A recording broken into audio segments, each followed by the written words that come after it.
welcome back. Today I'm going to be talking about what has happened recently in the past few months that I wasn't able to, record and catch up on the news that's been going on with my life. It's been really hectic, and I appreciate everyone that, is, commented and questioned where I am, how I am, and whether a video is going to be updated. So I'm going to start off with what actually happened that caused me to go away from recording. So basically I was hospitalized again, as most people would have figured. With cystic fibrosis, I probably explained in previous videos that with our lungs being very weak and the constant coughing can open up a little bit of blood, which, yes, that is alarming, but it's not necessarily an ER emergency type of situation.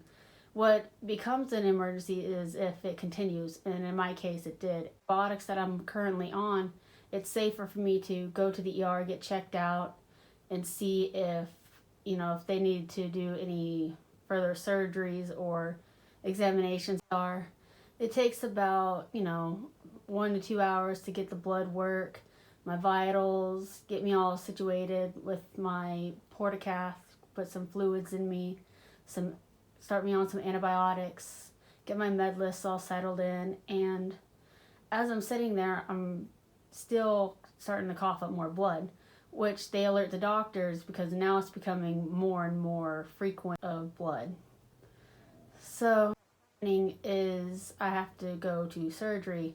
I have to go down to get a dye test, which is basically they go to the CT scanner and they shoot dye in my port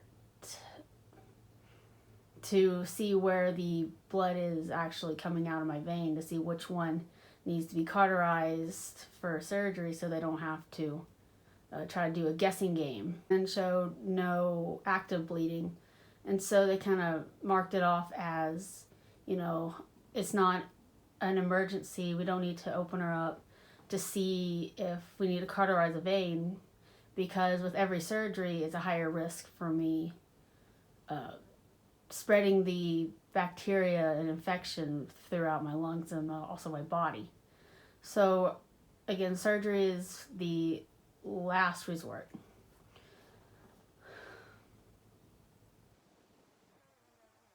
Hospitalizing me anyways, just to monitor me for a couple days to see if it continues or if it stops on its own.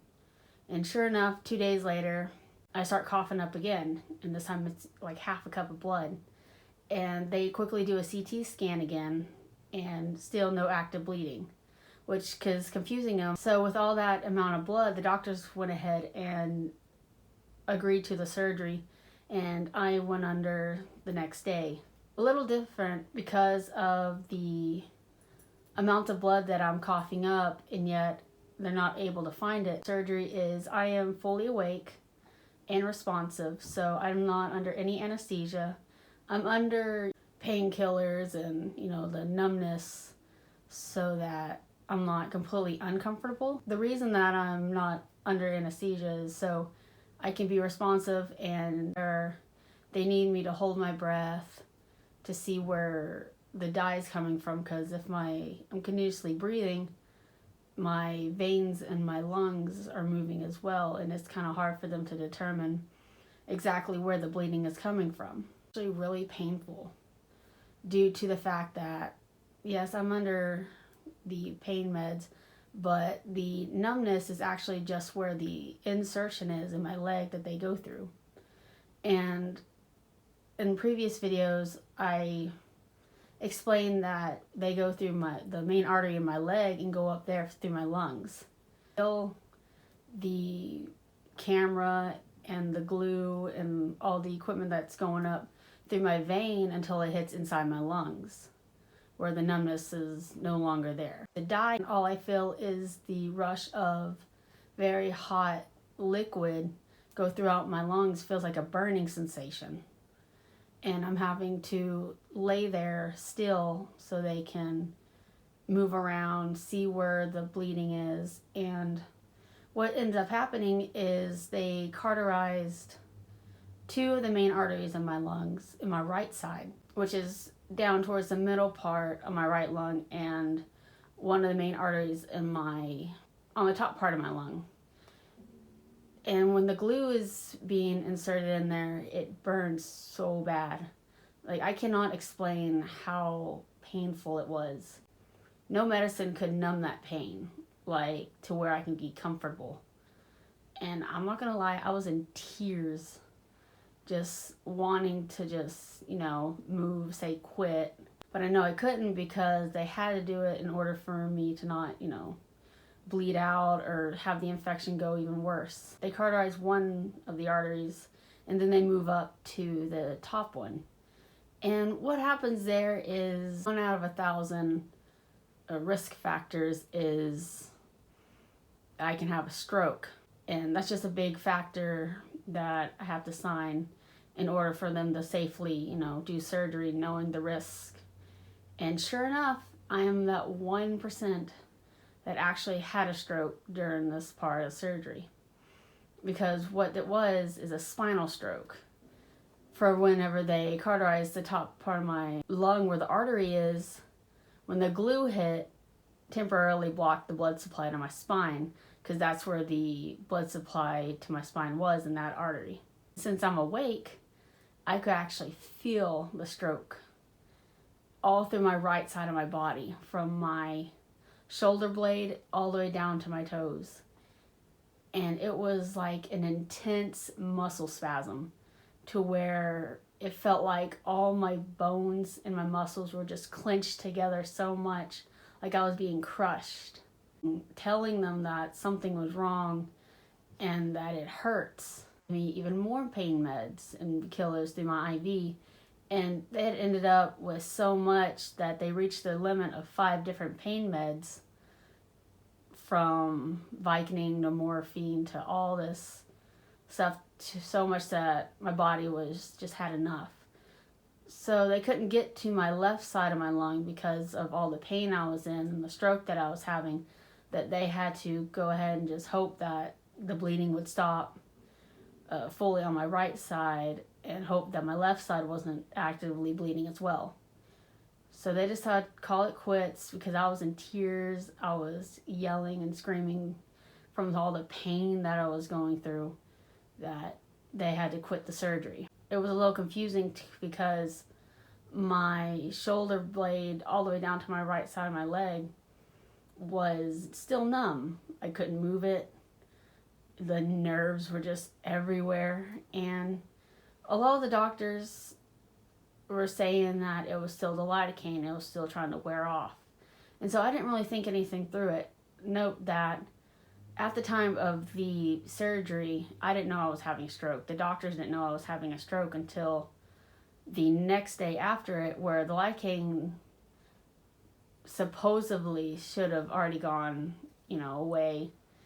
And so I called the doctors in, called the surgeons. They were trying to figure out why I wasn't able to move any part of my right leg, and why my shoulder blade down was still numb and wasn't able to move. An MRI scan, which is a scan that kind of does your bone structure and your spinal cord to see if there was any, damage or any, inflammation that could have occurred. And sure enough, I had what they called a spinal stroke. Different from a regular stroke due to the part of the spine that it was infected. And where it was infected was right on the lower part of my neck, where the nerves and the blood supply intertwined to go down to the rest of my body. And with that blood blocked temporarily, that it only affected my right side. Normal stroke, it would affect, my face, my brain, and different other parts of my body. So I'm thankful that I had a minor, spinal stroke instead of a regular stroke. But still at the time, it was really hard for me due to all the infections I'm fighting, all the hospitalizations I'm continuously going to, just everything that's going wrong in my life. It was just so much emotionally, physically, and so it was just to the point where I'm having panic attacks. and my depression kind of starts lingering there. And I can get into that a little later. As of right now, I'm focusing more on telling you what has actually happened, events leading up to where I am now. Neurologists come in, to examine my nerves, and the surgeons come in and try to see, explain to me what is to happen and what the outcome can be. And the statistics say that within a year you regain, 85 to 90% of your normal functions back. I'm not liking those results because, as the previous videos, I've already explained that my right leg already has issues because of the muscle and tissue loss that I've had since I was really young. And it just had to be that leg, is what I kept telling myself. It just had to be the bad leg. So it was going to be a lot harder for me to try to regain function over something I never really had function of before. There 2 weeks in the hospital trying to, get the physical therapy I needed to try to get my muscles start working, even though I couldn't feel anything, to try to get some improvement. Since I am so young, I'm able to, reteach my body a lot faster than, say, if I was, a 65-year-old. So they were trying to work with me really diligently and trying to improve as fast as possible, because within a short period of time from when the stroke is to where I'm supposed to recover is very minimal, because I lost both motor control and muscle loss. So having to reteach myself how to do that was already a struggle.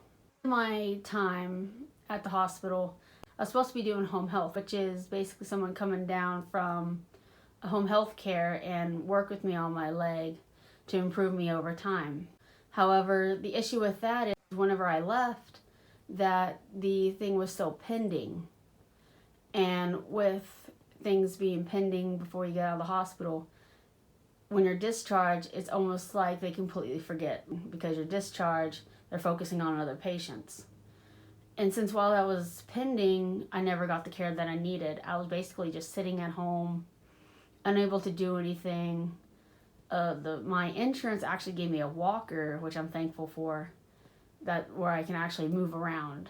And the struggle with that is I live in a 2-story apartment. And so walking down the stairs or up the stairs, or I can't even drive to go anywhere, I'm basically just stuck at home with nothing to do but just sit on the couch or, lay in bed. I couldn't do dishes. I couldn't wash clothes. I couldn't even pick up, my dog's toys after the plane. I couldn't even play with my dogs. I was so dependent with anything that I just kind of felt like worthless, and to the point where I'm have to completely 100% rely on my friends and family to take care of me in order for me to, live, basically. And with that, it's hard. It's hard knowing that. Come from completely independent, doing your own thing, to actually being able to do absolutely nothing other than, watch people do what you used to do, or you have been able to do. Time goes by, and not being able to be active, my breathing function starts to go down, and I start to get sick again. So with all that already not being able to do things, I am back in the hospital, and it's hard for me to breathe. I feel sick. I'm constantly tired. And so with this hospitalization, they actually got me into a facility, which, lucky for me, is actually attached to the hospital that I'm at.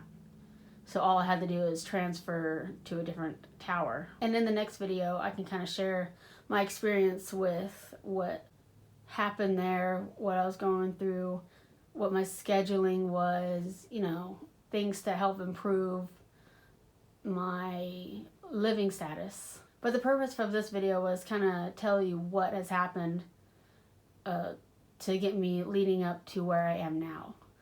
So in the next video, I will be talking about my rehab story. I hope you stay tuned to hear about it. I hope you all have a great day, and I'll see you next time. Bye.